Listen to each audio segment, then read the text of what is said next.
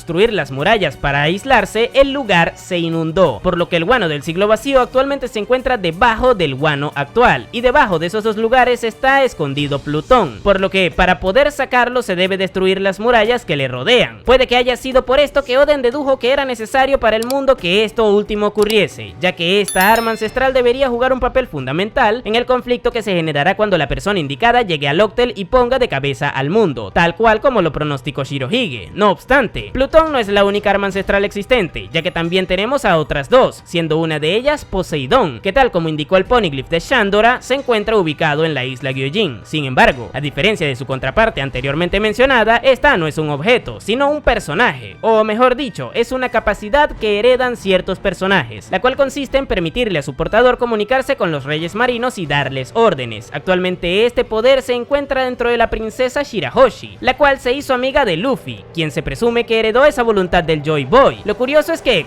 se sepa, la anterior portadora de este poder no era otra que la reina de la isla Gyojin de aquellos tiempos, es decir, Joy Boy se disculpó con la Poseidón de aquel entonces. Como ya podrán haberse dado cuenta, todo está relacionado, o bueno, casi todo, puesto que de momento no sabemos nada de la tercera arma ancestral más que su nombre, Urano. Debido a esto, muchas personas teorizan que a lo que se refería Doflamingo en el diálogo que tuvo tras ser apresado en Impel Down, ese donde indicaba que existía un tesoro en Mary Joyce, era Urano. Lo curioso de esto es que según la descripción que le dio nuestro villano emplumado, este es un poder que se deteriora. Sin embargo, tomando en cuenta que a estas alturas de la obra no se nos ha revelado propiamente nada de esta última arma ancestral, es probable que de las tres sea la más poderosa. Eso sí, según la definición de estas, todas son capaces de destruir reinos al igual que Plutón. Pero hablando de reinos, una de las cosas que no mencioné hace rato fue el reino en donde vive la tribu Mink, por definirlo de alguna manera, es decir, la isla fantasma, o también conocida como Zunisha, ya que es el nombre del elefante gigante que transporta a sus espaldas dicho lugar. Zunisha es muy importante para esta historia, ya que es un personaje que tiene aproximadamente 1000 años de edad y por ende estuvo presente durante el siglo vacío. Se conoce que fue amiga del Joy Boy, razón por la cual identificó a Luffy como este cuando escuchó los tambores de la liberación producidos por el despertar de su Akuma no Mi, fruta que de hecho por sí misma llevaba evitando ser obtenida por el gobierno mundial desde que este se instauró. Pero volviendo al elefante, según Momonosuke, que tiene la capacidad de comunicarse con ella y darle órdenes, esta cometió un terrible pecado en el pasado, razón por la cual le condenaron a tener que vagar indefinidamente por el nuevo mundo cargando al Road Poneglyph y a los Mink a sus espaldas. Debido a esto podría deducirse que Zunisha estaba del bando de los buenos, pero que cometió un error que hizo que ese mismo bando le condenara a tener que ocultar ese Road Poneglyph del gobierno mundial para enmendar su error. Como dato curioso, el diseño de los ojos de Zunisha es idéntico al de Imu. Pero bueno, este no es el único gigante que identificó a Luffy como el Joy Boy en esa historia, ya que recientemente despertó en Egghead un gigante de metal ancestral que intentó invadir la Tierra Santa hace 200 años escalando la Red Line. Sin embargo, no logró cumplir su cometido en aquella oportunidad. Curiosamente, ese fue el mismo año en el que el reino Ryugu, es decir, los gobernantes de la isla Gyojin, se afiliaron al gobierno mundial, y en teoría se celebró un reverie con ellos presentes. Cabe resaltar que el reverie es una reunión entre los gobernantes de los reinos afiliados que se da en Mary Joyce cada 4 años. Pero volviendo al gigante ancestral, luego de su intento de invasión fallida, el gobierno ordenó su destrucción. No obstante, los científicos de aquel entonces lograron esconderlo y acabó en las manos de Vegapunk, que le ubicó secretamente en Egghead para intentar investigarlo. A día de hoy no se conoce dónde estaba antes de escalar la Red Line, pero lo que sí que se conoce es que al igual que Zunisha, reaccionó al escuchar los tambores de la liberación del despertar de la fruta de Nika, identificando igualmente a su portador como el Joy Boy, dando a entender que él también le llegó a conocer y que no es enteramente un objeto inanimado, puesto que posee la conciencia suficiente como para recordarle. Y bueno gente, de momento eso es todo lo que se sabe del siglo vacío. Seguramente a medida de que el manga vaya avanzando en los próximos meses se irán revelando más detalles de ese periodo de tiempo en el mundo de One Piece. Así que les recomiendo que se suscriban al canal, ya que tan pronto suceda eso le dedicaré un video a dicho tema. Por otro lado, les dejaré por aquí más de mi contenido. Y sin nada más que decir, tú puedes llamarme Napo y nos vemos en el siguiente video.